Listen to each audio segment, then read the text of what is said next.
This video is about troubleshooting and repairing a Ryobi 10-inch table saw. So in this case, when we plug it in and switch it on, nothing happens. It's dead. So step one is we're going to disconnect the power. Very important safety feature. We're going to flip it over.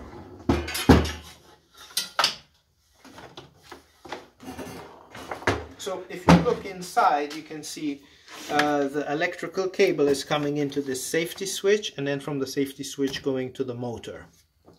Now, a common problem with these is the safety switch doesn't work. So to dismantle the safety switch, all you need to do is take a Phillips screwdriver. I already removed 3 screws, so I'm going to remove the last one, the 4th screw. Again, we double check that everything's disconnected.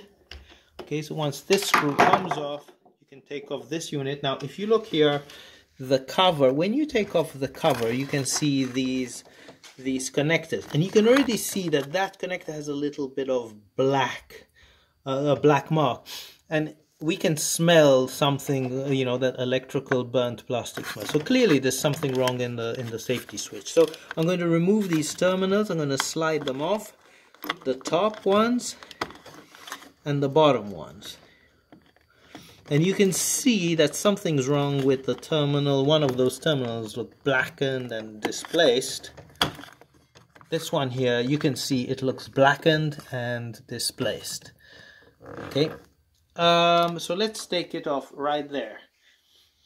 Okay, now let's test that this truly is the problem and this isn't an effect of the problem. So if we look back in the box, so we've taken that switch off. If we look back in the box, you can see there were the 2 whites, the 2 neutrals, and the 2 blacks, which are the hot. And we're going to do something. We're going to bypass the switch. Now, because we're bypassing a safety device, we have to be super careful. So I made these jumpers. Okay, these are going to just slide in there without distorting the terminals to make sure they still work. And we're going to test it. We're going to see what happens when we bypass the switch. So those are the jumpers for the hots. We're going to take white wire here. This is 12 gauge or 14 gauge wire to bypass the neutrals. And then we'll see if it's working when we've bypassed the switch. And if it's working when we bypass the switch, then that tells us that the problem is the switch. Okay, so we'll finish getting in that wire. This jumper here.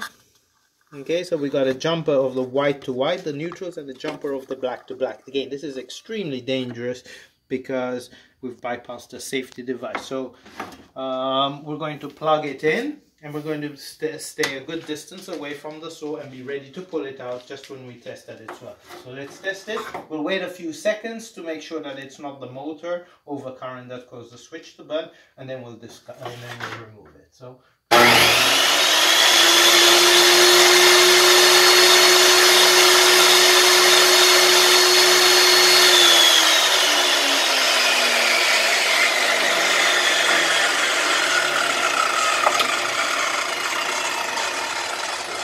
with that, we know that the problem is the switch.